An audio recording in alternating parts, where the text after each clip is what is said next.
Vamos embora. Cadê vocês? Desativar. Calar a boca de vocês aqui. Ninguém falar. Pronto, tá todo mundo desativado. Vamos lá?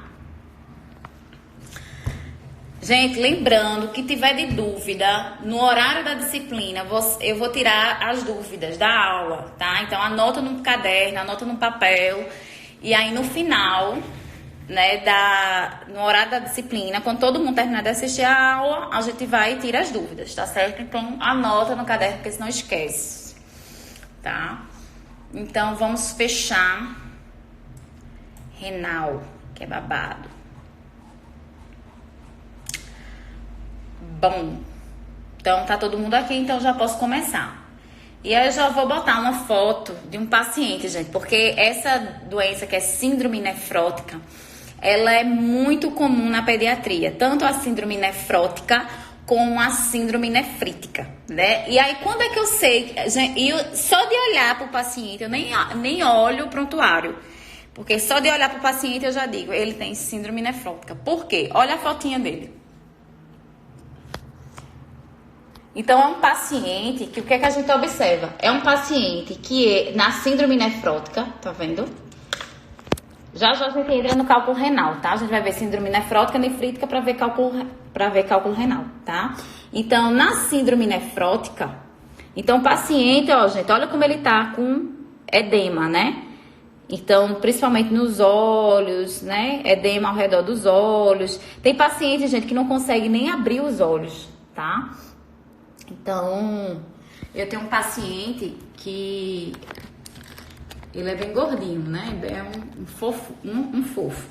E aí ele se internou porque ele ingeriu uma pipoca, né? Um milho, na verdade um milho de pipoca, né? Pegou no colégio, né? Na pipoca do coleguinha, ingeriu uma pipoca, né? Então veja que a dieta desse paciente ele vai ser hipossódica. Porque se ele tiver o contato com sal, gente, aí fica, como eu falei para vocês, com edema. Ele, por exemplo, ele entrou em anasarca, que é edema no corpo inteiro, né? Então, é edema generalizado.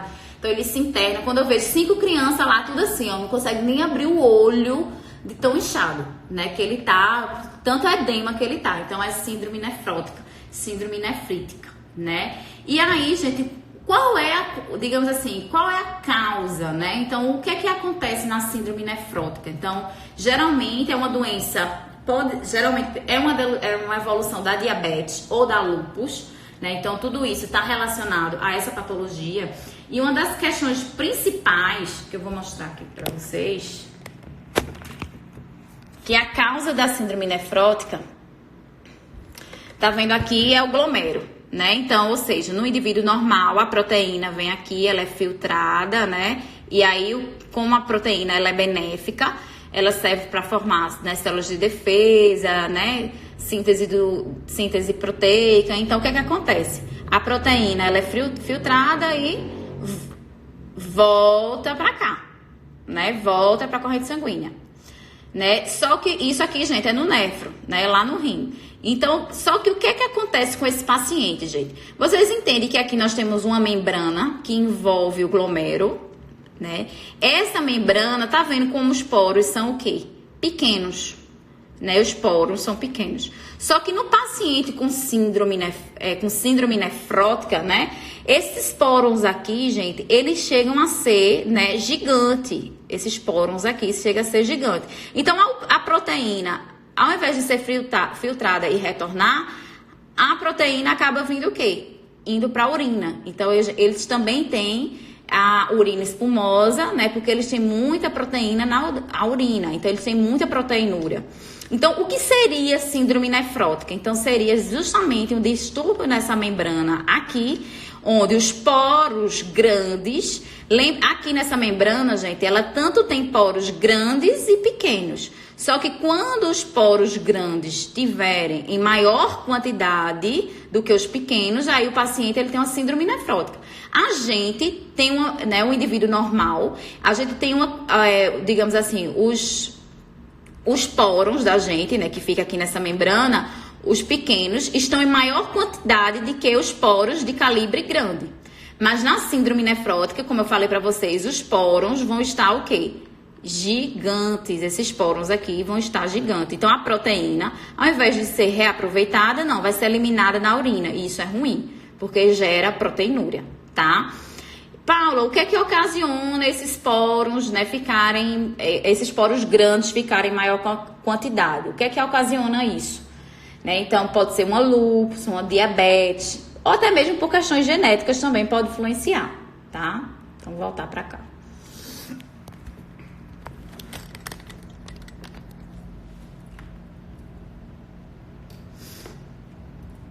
Então,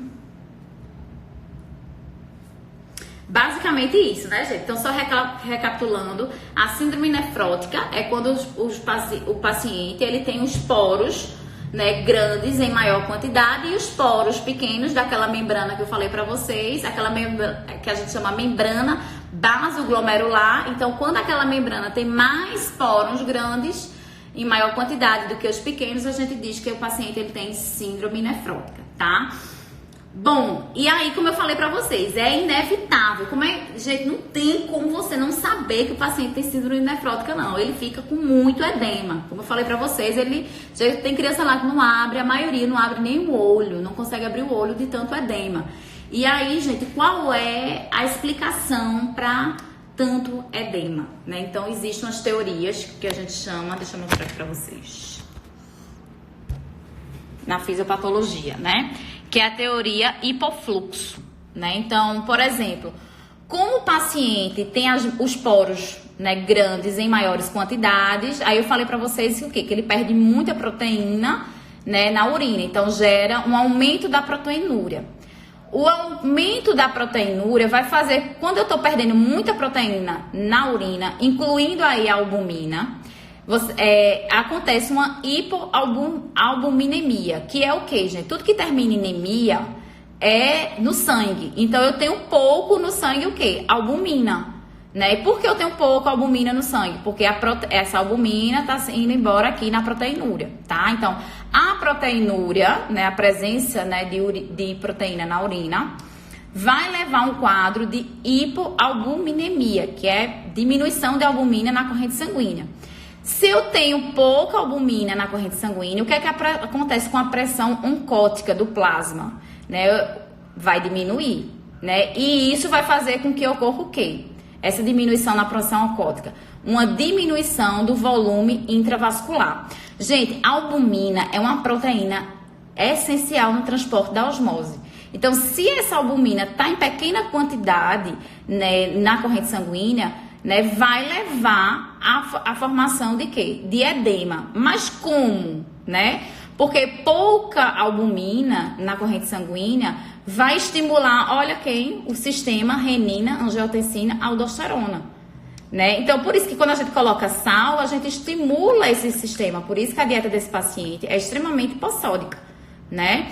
E aí, gente, querendo ou não, essa albumina baixa, que vai levar essa diminuição na pressão oncótica e diminuição do volume intravascular, vai ativar esse sistema. E aí, esse sistema, gente, vai ativar quem?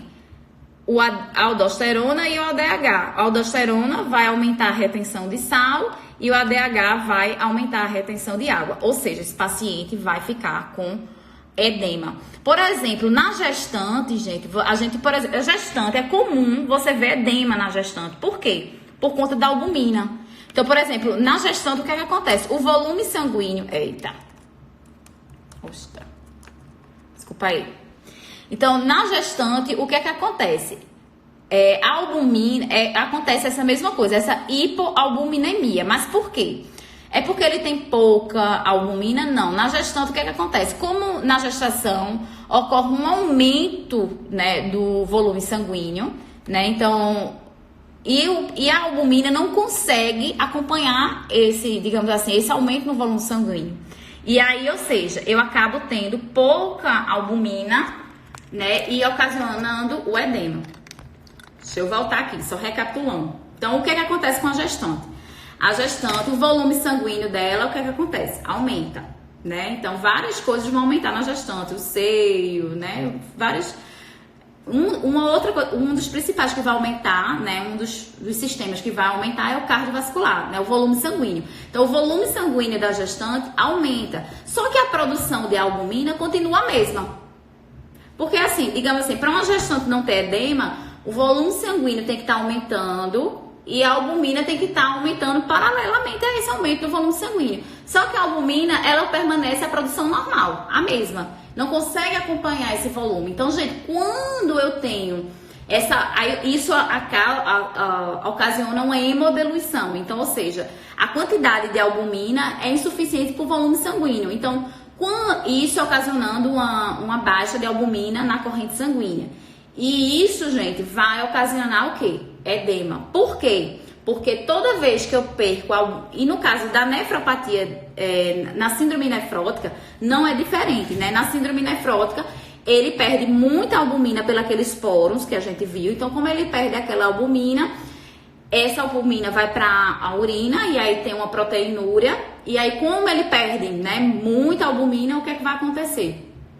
Essa albumina baixa no sangue, porque está sendo perdida que está indo para a urina, vai ativar o sistema renina, angiotensina, aldosterona. E aí, gente, esse sistema, ele é ativado com pouca albumina. E aí, esse sistema é responsável por reter o quê? Quando ele é ativado, sódio e água. E aí, o paciente acumula água e, como eu falei para vocês, ele não consegue nem abrir o olho, tá? É um problema sério.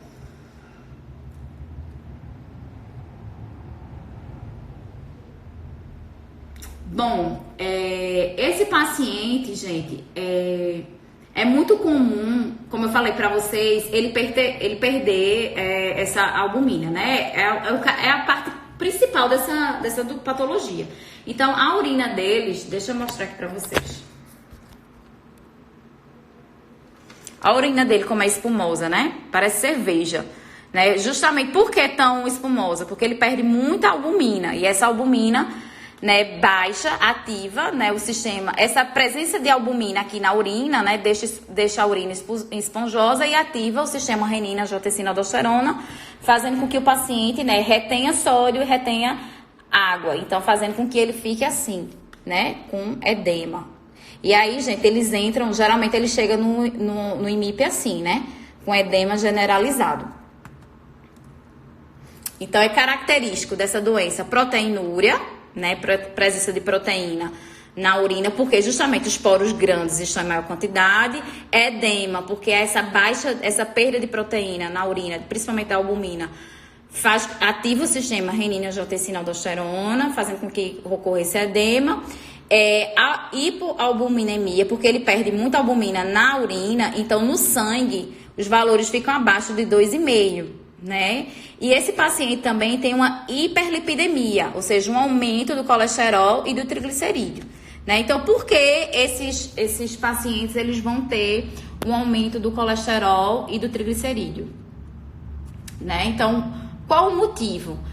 Basicamente, gente, é porque esse paciente, lembra que a albumina, o normal, tá acima de 3,5. Abaixo disso pode ser indicativo de desnutrição. Então, meio que, como ele vai passar por um processo de desnutrição semelhante ao que acontece na desnutrição Kwashiorkor. Então, o que acontece? Esse paciente, como ele perde muita proteína, então ele basicamente ele vai usar os lipídios como fonte de energia, né? E aí, por isso que ele tem, né, o colesterol e o triglicerídeo bem aumentado, tá?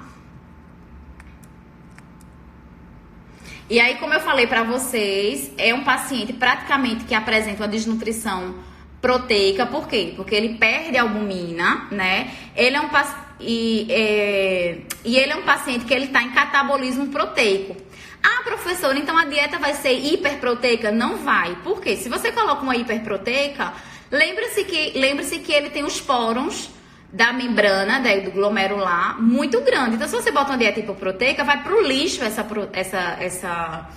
essa dieta, né? Essa proteína que você vai colocar vai pro lixo, vai pra urina. Por quê? Porque ele tem, lembre-se que ele tem esse defeito genético ou por conta da diabetes, né? Da lúpus, pode fazer com que essa membrana tenha os poros maiores e maior quantidade, tá? Então a dieta, Paula, então vai ser uma dieta hipoproteica. Não, minha gente, botar uma dieta hipoproteica com um paciente desnutrido, não. Então a dieta ela vai ser normoproteica na síndrome nefrótica, certo? E o controle rigorosíssimo, né, do sal, principalmente dos alimentos industrializados, tá? Uma coisa também que a gente precisa, né, ter, digamos assim, a gente precisa controlar em relação ao sistema nervoso, né? Então, ou seja, é importantíssimo que a gente esteja essa regulação entre o sistema renina, angiotensina, aldosterona, né? Então, a gente precisa estar controlando isso pelo sal, tá? Que é um sistema neuroendócrino. Diminuir a perda de proteína, então a gente vai botar uma dieta normoproteica, melhorar a anorexia, né, que aí, como eu falei pra vocês, eles têm praticamente a desnutrição proteica, uma castiocó, fornecer uma quantidade adequada de quilocalorias, né, e controlar a hipertensão dele, né, que é a ingestão também de sódio. Vamos lá. Aqui tem a dieta, né, do paciente com síndrome nefrótica. Então, basicamente, gente, aqui tá resumindo o que eu falei, né? Então, a dieta vai ser o quê? Em relação à proteína, normoproteica, né? Então, não pode ser hiper, porque senão vai tudo pra urina, que a gente viu por conta dos poros grandes que ele tem. Nem pode ser hipoproteica, porque ele é desnutrido. Então, vai ser uma dieta normoproteica de 0,8 a 1 grama por quilo, certo? Calorias, geralmente, como ele é desnutrido, né? Lembra que ele tem uma desnutrição energética proteica, então ele tem que ser uma dieta hipercalórica, de 30 a 35 quilocalorias por quilo. Então, pega 35 e multiplica pelo peso. Né? Lipídio e carboidrato é normal, né? Lipídio até 30% e carboidrato até 60%, certo?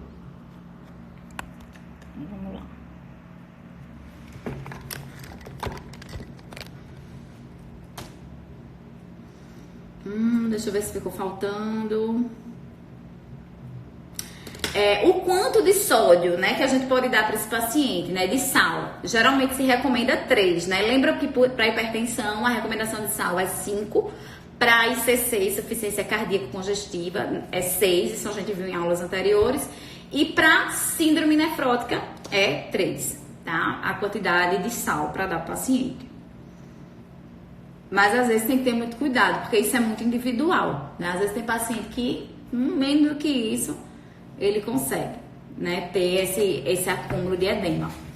Bom, gente, e aí tem a outra doença que é a síndrome nefrítica. Então, síndrome nefrótica é quando o paciente tem edema, né, por conta dos poros grandes que fez com que ele perde a albumina. A síndrome nefrítica, que é, digamos assim, né, ela não tem edema. Geralmente pode ter edema, mas é bem discreto. É um edema, como eu posso dizer, moderado, né? Então, o que é característico da síndrome nefrítica? Hipertensão. Então, a dieta ela é hipossódica também, né? E também, uma das características principais da síndrome nefrítica é a hematúria. Então, na síndrome nefrótica, o paciente ele perde o quê? A albumina, tá? Então, aí, ou seja, ele tem uma proteinúria, mas por conta principalmente da albumina, ou perda de proteína. Mas na síndrome nefrítica, o glomérulo ele não consegue filtrar quem? As células vermelhas. Então, ele começa a urinar sangue. Não sei se deu pra entender. Na síndrome nefrótica, você tá urinando praticamente proteína. Por isso que fica aquela urina parecendo uma cerveja. Na síndrome nefrítica, você vai estar urinando o quê? As hemácias, né? As células vermelhas. Então, ou seja, você vai estar urinando sangue. Tá? É muito comum a hematúria, que é a presença de sangue na urina. Então, as duas são distúrbios no glomérulo. Todos são problemas no glomérulo. Mas uma vai perder proteína e a outra vai perder as células vermelhas, tá? Pode perder proteína? Pode, mas é pequena quantidade. Por isso que o edema é moderado. Já a outra que perde muita proteína, o edema é bem grave mesmo. Bem considerável, tá? Tem uma outra doença chamada GNDA, que é glomerulonefrite difusa aguda. E vocês vão ver muito isso no prontuário, GNDA. Que danado é GNDA? É como eu disse pra vocês, né? Uma vez eu tava dando aula, e aí eu disse o seguinte, que no IMIP, né, de agosto a dezembro, eu ganho dinheiro com a minha beleza, né? Por quê? Porque não tem paciente na parte de pediatria. Que essas doenças que eu tô falando, síndrome nefrótica, nefrítica, GNDA, geralmente acomete mais crianças, tá? Então, o que acontece? Na pediatria, de agosto a dezembro, eu ganho dinheiro com sorrindo, né? Então, por quê? Porque não tem paciente que tem GNDA, né? Por que não tem paciente com GNDA? Porque, gente, é o período das viroses, né? É o período sazonal. Então, pra você ter ideia, em dezembro eu chego a ter um paciente e recebe alta de manhã mesmo. Aí eu fico lá até 7 horas da noite, sem ter o que fazer, né? E lá, linda e loura lá, sem ter o que fazer. Por quê? Porque existe o período das viroses, que é o período sazonal, né? Então, esse período, né, de fevereiro até agosto, isso é um inferno na vida do nutricionista da parte de pediatria. É um inferno. Por quê? Então, começa essas chuvas, né, principalmente março, enfim, é muito abril, é muito pico, que a gente chama de período sazonal. E aí, gente, é muito comum o quê? Infecções respiratórias. Então, todas as doenças como eu posso dizer assim, no aparelho respiratório pode estar acontecendo. Por exemplo, pneumonia, bronquiolite, crise de sibilância. Então, infecção no trato respiratório, infecção das vias aéreas. Então, tudo isso é muito comum nesse período, entre fevereiro e o período de agosto. Aí, o que é que o pai faz?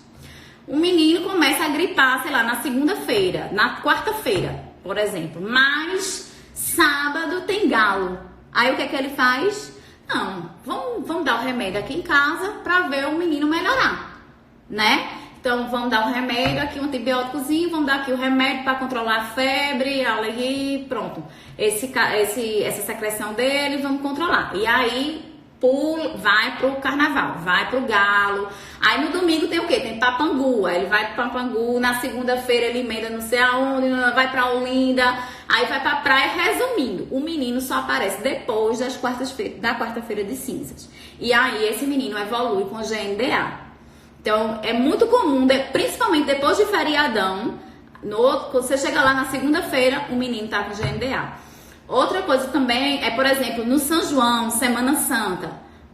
Pronto, o menino pulou fogueira, ficou lá de São João, São Pedro, São não sei quem, São Benedito, São não sei quem, não sei o quê.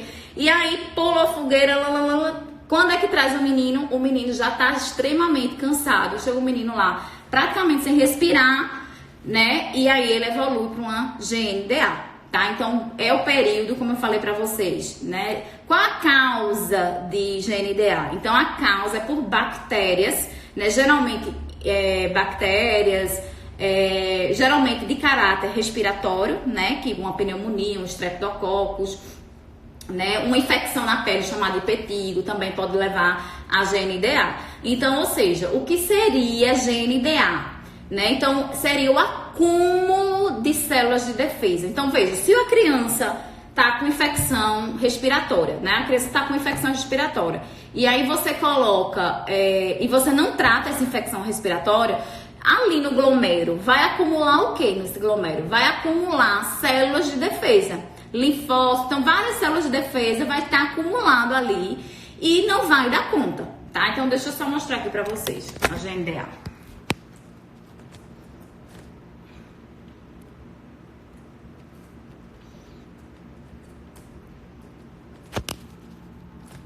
Aqui não tem o glomero. Então, o que é que acontece? Como o paciente está no processo infeccioso, geralmente crise de sibilância, streptococcus, ele está enfim, com algum tipo de bactéria, né? Alguma pneumonia, bronquiolite, crise de sibilância, infecção respiratória. Então, ou seja, como ele está no processo infeccioso, com febre, as células de defesa começam a se acumular aqui, tá? E aí, o que é que acontece? Vocês entendem que diminui a taxa de filtração glomerular. Então, o que seria GNDA? GNDA é o acúmulo de células de defesa justamente aonde? No glomero. Então, só recapitulando. Síndrome nefrótica, que é o menino que tem edema, que é o menino com o olho inchado. Qual o problema dele? Passa muito para a urina o quê? Albumina. Síndrome nefrítica. O que é que passa para a urina? É proteína? Não, é sangue, é as hemácias. Então, é um paciente que tem hematúria. E GNDA, né? O que é que acontece? É o acúmulo de células de defesa, aqui, ó. E aí faz com que o paciente diminua a taxa de filtração glomerular e ele vira um renal, né? Por conta que acumulou, né, células de defesa para tentar combater essa infecção que ele teve, por exemplo.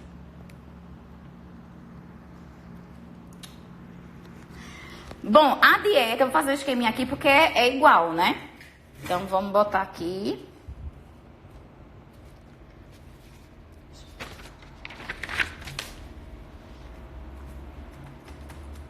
Vamos para a dieta desse povo.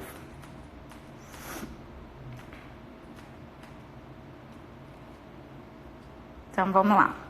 GNDA.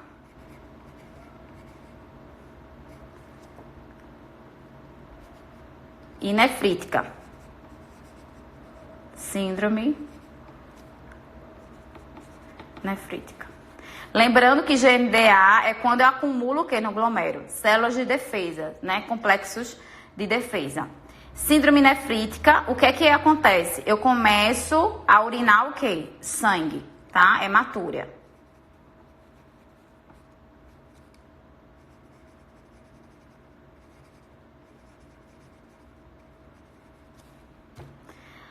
Pronto. E aí, gente, em ambas as situações, como é que tem que ser, né, a questão da proteína, né? Então, a dieta, gente, em relação à proteína, é uma dieta normoproteica, tá?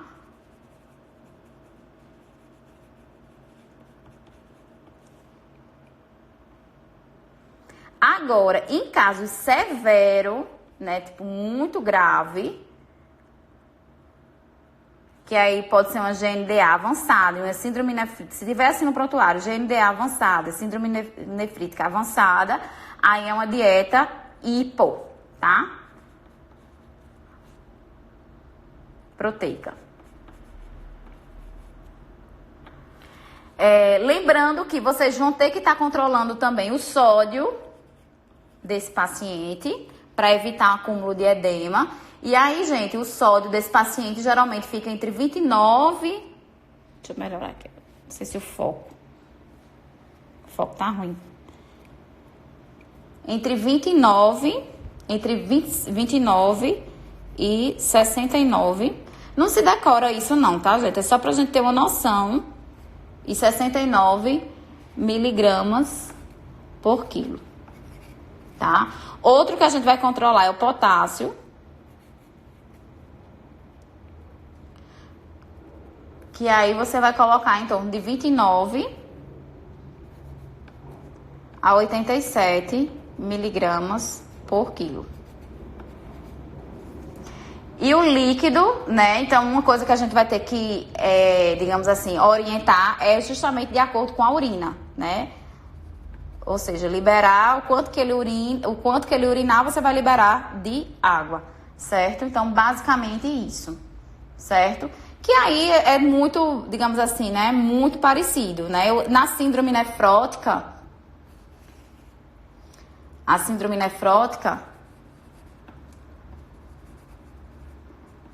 a proteína é normoproteica, sempre.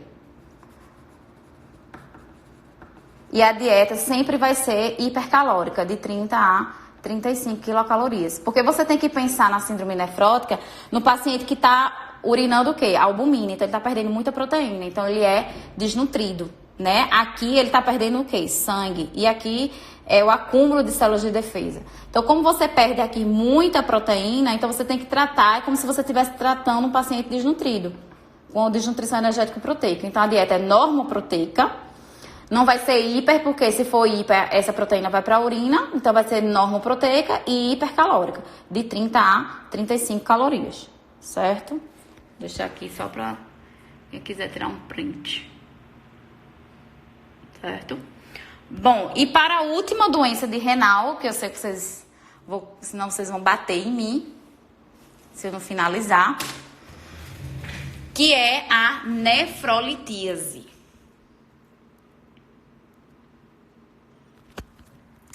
né? Então, vocês vão ouvir muito falar sobre nefrolitíase, né? Ou cálculo renal. É a mesma coisa, né? Então, basicamente, é uma patologia que acomete, né, o trato urinário, e geralmente essa nefrolitíase ou a formação do cálculo renal ocorre por um desequilíbrio, principalmente que ocorre aonde? Na urina. Então, ou seja, na hora da formação da urina, os sais, né, eles começam a cristalizar. Então, ou seja, eles começam a se unir, né? Então, ou seja, os minerais, ao invés de seguir o caminho da roça ali no néfron, né, os túbulos contorcidos, né, e o que é que acontece? Esses sais minerais começam a se juntar, formando cristais, né, que a gente diz que é quando a urina ela tá ácida. Então, quando a urina tá ácida, o que é que acontece?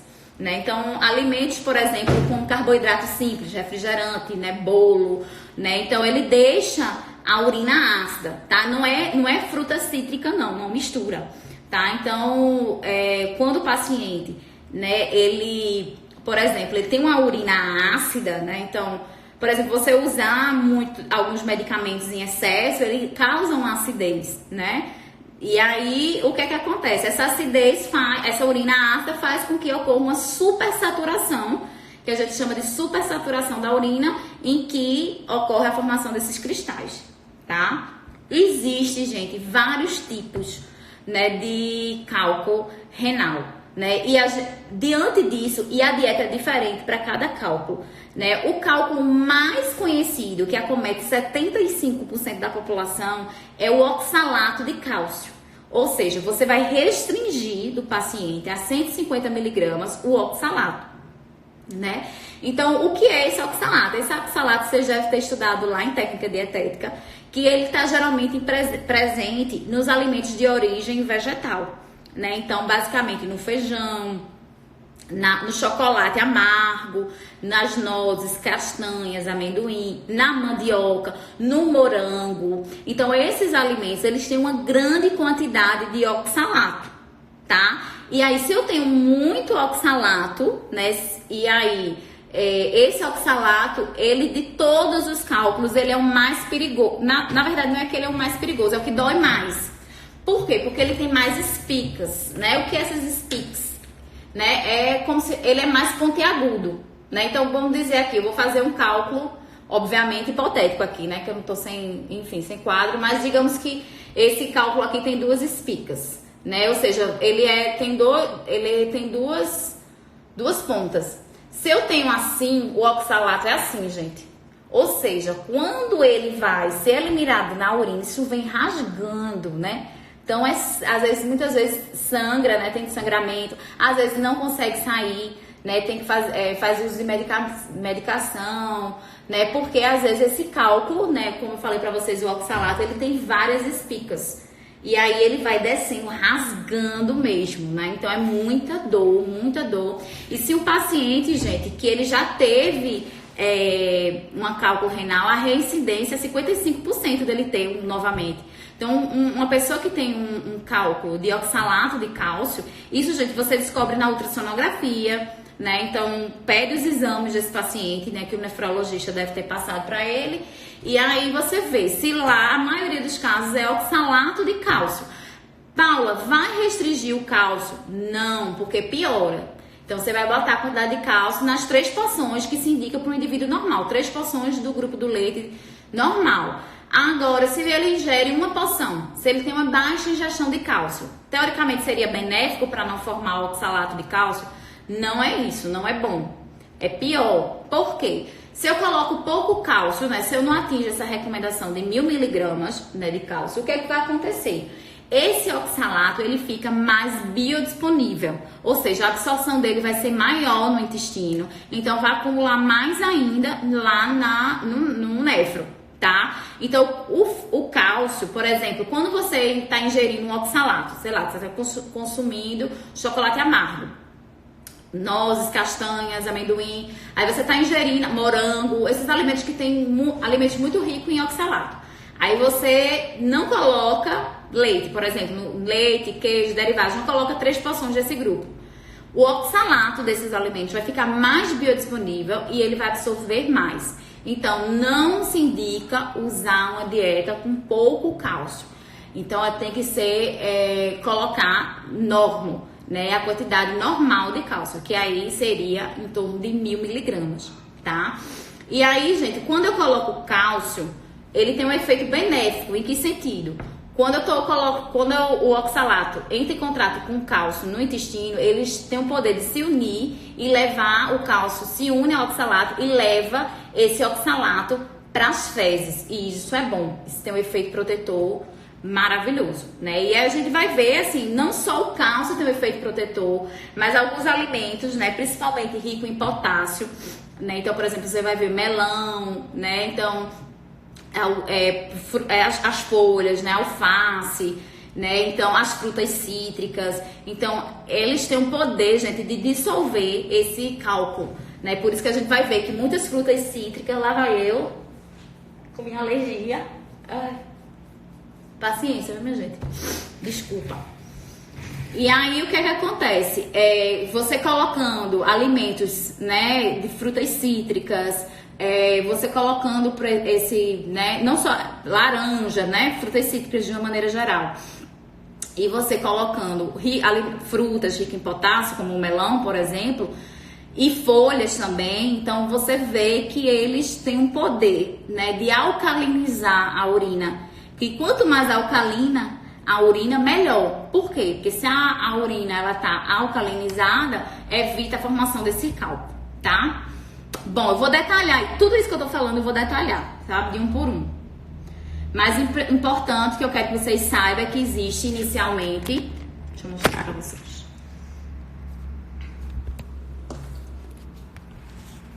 Inicialmente a gente tem diferentes tipos, né, de cálculo renal. Então a gente tem o mais comum é o oxalato de cálcio, que acomete 75% da população. Em 5%, né, em segundo lugar, né, que acomete, na verdade nem em segundo, né, em terceiro, porque aqui nem tá na ordem, é o fosfato de cálcio, né, que vem com 5%. Ah, Paula, como é que a gente vai saber isso? Exame, ultrassonografia. O ácido úrico, né, 10%. A estruvita, né, que acomete 15%, e a cistina, que é 1%. Então, lembrando, minha gente, que, por exemplo, o que depende da dieta, basicamente, são esses 3 primeiros. Esses outros aqui não dependem da dieta, né? Então, basicamente, o tratamento geral para todos eles é água. Porque mesmo que o paciente, né, então, é o que eu digo, gente, melhor remédio, né, para cálculo renal é exatamente a ingestão hídrica, né? Então, ele repor todos os líquidos, né, que ele perdeu. Então, assim, não adianta ele fazer dieta, não adianta ele controlar, né, a acidez da urina e não estar ingerindo água. Então, o principal tratamento é a excelente ingestão de água, que vai ser de acordo, que se orienta no paciente, é que ele venha medir a urina mesmo. Se lá ele mediu, um paciente que tem um histórico de cálculo renal, ele tem que medir essa urina lá e ver quanto que ele está urinando, porque ele precisa repor exatamente igual que ele está perdendo. Então, se ele está perdendo na urina 3 litros, ele precisa repor exatamente 3 litros. Senão, ele vai ter uma reincidência na formação desses cristais, tá? Todos eles, como eu falei para vocês, todos eles, o tratamento em si, mais importante é a ingestão de água. Porém, em relação à dieta, só esses 3 primeiros que tem, tá? Então, por exemplo, o oxalato de cálcio, a gente não vai restringir cálcio, vai colocar cálcio 1000 miligramas na quantidade normal. O oxalato a gente vai ter que diminuir na dieta do paciente. Então, eu vou ter que diminuir chocolate amargo, mandioca, amendoim, castanha, nozes, morango, porque tudo isso tem muito oxalato, tá? Ruibarbo também tem muito oxalato. Então, isso você consegue restringir do paciente. Cálcio não restringe, coloca a quantidade normal, porque o cálcio, como eu falei para vocês, tem o poder de se unir ao oxalato no intestino e levar para fezes. E faz com que esse oxalato de cálcio não consiga ser formado no rim, tá? O fosfato de cálcio, a dieta tem que ser normoproteica. Então, a gente vai controlar aqui a proteína, né? Então, ou seja, vai água e proteína. E o ácido úrico, o que aumenta também é a proteína. Então, você vai controlar a proteína, né, desse paciente, deixar ela normoproteica, né, não deixar hiper, porque geralmente o brasileiro ele consome hiperproteica, então ele faz uma ingestão acima, né, geralmente o brasileiro faz uma ingestão acima, né, de proteína, então tem que controlar a proteína. Esses outros dois aqui, estruvita e cistina, são mais de causas genéticas e que não adianta, né, então não tem influência na dieta, então é mais ou menos a aumentar a quantidade de água, tá? Ah, Paula, oxalato eu tenho no chocolate amargo. Eu vou restringir chocolate amargo do fosfato de cálcio num paciente que tem um cálculo por fosfato de cálcio? Não. Né? Então, por isso que eu disse, olha, o nutricionista não é nada e nem ninguém. Ele precisa saber o tipo de cálculo que o paciente tem. Ele tem o oxalato de cálcio, esse de fato é o mais comum, né? Então, o meu marido tem esse aqui, o oxalato de cálcio. Então, geralmente eu faço a restrição de oxalato dele, coloco a quantidade de cálcio normal e aumenta a ingestão de água. O fosfato, você vai diminuir a questão da proteína e aumentar a água. E o ácido úrico, reduzir a proteína e controlar a ingestão de água. Certo? Então, deixa eu passar.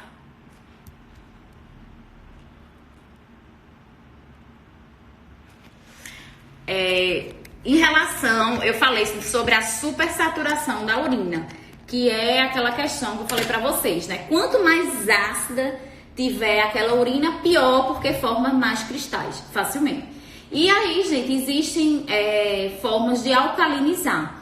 E a primeira delas, né, e uma das mais importantes, é o uso de citrato, né? Então, alimentos que têm citrato, eles alcalinizam, ou seja, não vai permitir a supersaturação da urina, não vai permitir a formação desses cristais.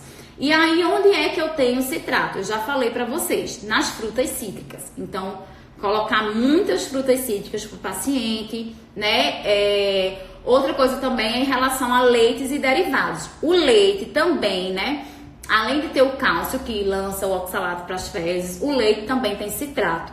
Então, tudo que eu uso, minha gente, como eu posso dizer, para todos os tipos de cálculo, quando eu coloco citrato, isso é bom, porque eu vou o quê? Alcalinizar a urina. Então, o que é que eu posso colocar? Frutas cítricas, que é extremamente benéfico, né? Então, laranja para esse paciente, leite e derivados também tem citrato, né? E as folhas que eu falei para vocês, né? O alface, a acelga, tudo isso alcaliniza a urina e dissolve esses cristais, né? Vê que alegria, né? Meu marido mesmo teve uma crise que ele segue isso fielmente, porque quase, né? Enfim, a dor foi muito grande, caiu no banheiro e aí pronto, aí ele só vive, né, cheio de abacaxi aqui em casa, abacaxi e laranja. Eu disse, menino, de novo, não, porque dissolve, né? Enfim, e realmente o citrato, as frutas cítricas, né, o leite e seus derivados, as folhas também tem citrato, a célula e alface, e também os alimentos ricos em potássio, né, como banana, melão, né, brócolis, eles também têm um poder de dissolver também esse cálculo, tá? Ai, minha alergia. Deixa eu ver. Cuidado, não é isso que eu vou falar mais na frente. Tá.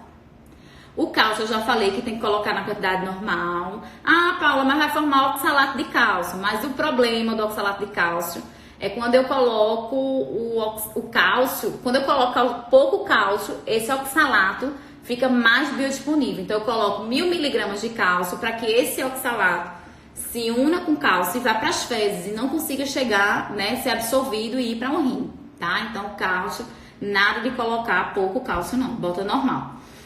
No paciente que eu falei para vocês que tem o oxalato de cálcio, que é o principal tipo de cálcio que existe, né, no Brasil e no mundo, vai restringir o oxalato, tá? Então, eu tô sendo só repetitiva aqui, só tô... como eu posso dizer, repetindo aquilo que eu já falei, o quanto de oxalato que a gente coloca, tá? Então, o oxalato geralmente é de origem, os alimentos de origem vegetal, a gente vai colocar em torno de 150 miligramas dias de oxalato. E aí, quais são os alimentos que a gente tem que reduzir? Espinafre, beterraba, mandioca, café, refrigerante, à base de cola, o ruibarbo, que é parecido com uma mandioca, nozes, chocolate, chá, farelo de trigo e morangos, né? Então, feijão e chocolate tem muito oxalato também, né? Nozes, amendoim. Então, isso aqui a gente tem que reduzir do paciente que tem oxalato de cálcio. Ah, professora, eu vou reduzir para mim. Veja, isso é muito simples de você fazer. Uma ultrassonografia sem contraste, um exame simples vai dizer se você tem cálculo ou não. Então, se você não tem um oxalato de cálcio, então não tem para que você fazer essa restrição. Essa restrição, gente, é para as pessoas que têm cálculo renal, que foi diagnosticado com cálculo renal, ou que já teve um histórico de uma vez ter expelido algum cálculo, então existe uma chance de reincidência. Então aí você faz essa restrição. Também não vai restringir agora sem a pessoa ter diagnosticado nada, tá? No caso do meu marido, como eu falei pra vocês, ele tava com uma doença, né? Que ele se internou, ficou na UTI alguns dias.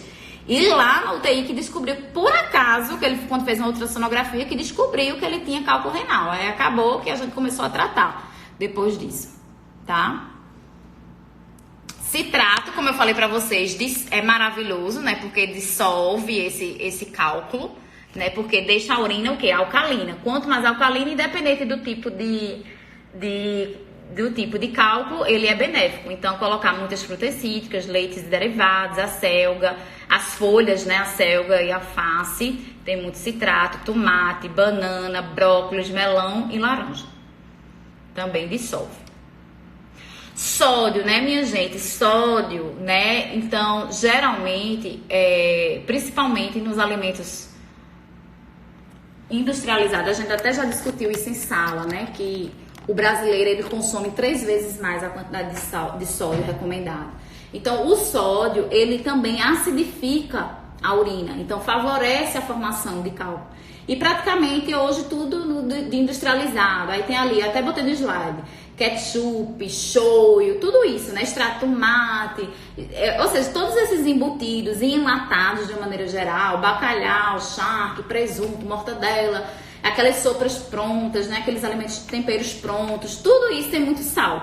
Então, consequentemente, isso acidifica a urina, né? Então, Paula, precisa ser uma dieta hipossódica para pessoas que têm cálculo renal? Não, é norma sódica, né? Então, ele pode usar uma quantidade normal, porém, até 9 gramas, até 9, né? Hipertensa é 5, no ICC, que é insuficiência congestiva, é 6, na síndrome nefrótica, que é o menininho inchadinho, né? Que perde muita proteína na urina, é 3, e no paciente com cálculo renal, ele é até 9, é aceitável. Mas o brasileiro, ele consome 11, 12, 13, né, de sódio e, né, enfim, isso vai fazer com que acidifique a urina.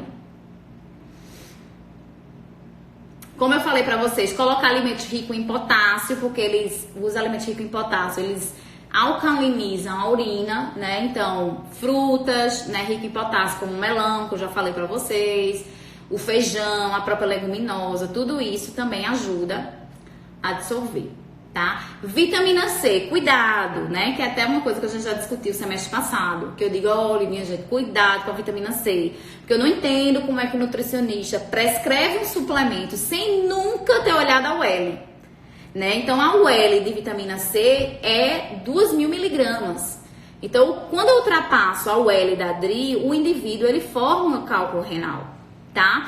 Então, por exemplo, para eu passar a recomendação da UL, da DRI, né, de vitamina C, eu precisaria estar ingerindo aí 48 laranjas. Uma pessoa em sua sanidade mental, em um dia, ele vai chupar 48 laranjas. Eu acredito que eu nunca ouvi uma pessoa dizer, eu tava em casa, eu não tenho nada pra fazer, sabe o que eu vou fazer? Vou chupar 48 laranjas. Nunca vi isso acontecer. Isso é muito difícil. Pode acontecer? Pode, mas isso é muito difícil, né, disso acontecer. Aí, gente, ultrapassar o L pelos alimentos é difícil de acontecer, né? Mas, por exemplo, o do selênio é fácil, né? Porque acima de 3 caixões do Pará, no instante você passa a quantidade de selênio e você tem uma selenose. Mas a vitamina C, gente, para você ultrapassar a recomendação pelos alimentos é muito difícil, né? Então, como é que você passa a vitamina C? Aí você vê o comercial, né? Tagifor C, né? Principalmente agora, na época de coronavírus, é que tá todo mundo correndo atrás de vitamina C, de zinco.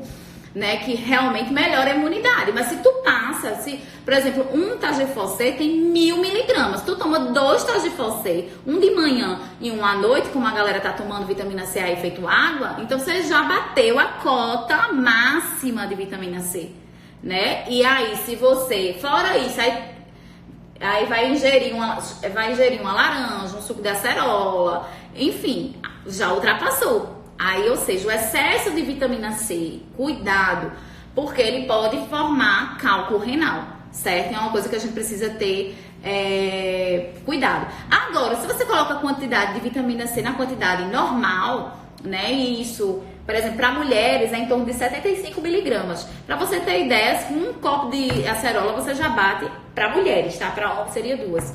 Então, se você bota um copo de acerola, você ingere, você já bateu a cota de vitamina C, né? 2 laranjas, você já bate a cota de vitamina C para uma mulher adulta, né? E aí, o que é que acontece? Se você usa vitamina C na quantidade normal, ela tem o poder de alcalinizar, né? Agora, se você bota em excesso, aí forma cálculo, certo? Proteína, é como eu falei pra vocês, não é uma dieta hipoproteica. O excesso, o brasileiro geralmente ele faz uma dieta hiperproteica. Minha gente, tô com vontade de arrancar isso no meu nariz. Minha nossa senhora, peraí. Desculpa, viu, minha gente? Peraí. Sangue de Jesus tem poder. Então, em relação à proteína, independente do cálculo, nunca vai ser uma dieta hipoproteica. Agora, o brasileiro, como eu falei pra vocês, ele consome muita proteína, não tem no gibi, tá? E o excesso dessa proteína vai acidificar a urina, quanto mais ácida a urina, maior a formação de cálculo. Então, a dieta ela é normoproteica, você coloca de 0,8 a 1 grama, né? Sendo ela metade dessa proteína tem que ser de origem animal, né? E ter alguns cuidados com alimentos ricos em purinas, né? Purinas, eles são precursores de aminoácidos, tá? Deixa eu mostrar aqui pra vocês uma relação bem interessante. Jesus. Tá vendo aqui? Alimentos ricos em purinas, né? Então, o que seriam essas purinas, né? São derivados proteicos, né? Que ele aumenta o ácido úrico. Né? Então a gente tem aqui a vitela, o bacon, o cabrito, o carneiro, o fígado, geralmente as vísceras, né? Língua, rim, miolo, anchova, sardinha, bacalhau, salmão, truta, ovos de peixe, mexilhão, galeto e peru, né? Então eles têm muitas purinas e o máximo de purina que tem que você tem que colocar 175 miligramas dia, né? Então não chega a ser uma dieta hipoproteica, é normoproteica. E hiperproteica jamais, né? Porque se for hiperproteica, acidifica a urina, certo? A urina fica ácida, forma mais cálculo. Em relação à ingestão de água, já falei que tem que medir a urina, né? Bota lá numa garrafa, mede o quanto, né? No hospital isso é fácil, porque a enfermagem coleta, a técnica de enfermagem coleta e fica guardado aquele valor, o volume urinário. Em casa, se vira, meu filho, usa penico, bota na garrafa, PET, enfim, mede aí. Mas tem que medir, porque exatamente o que você está urinando você precisa ingerir.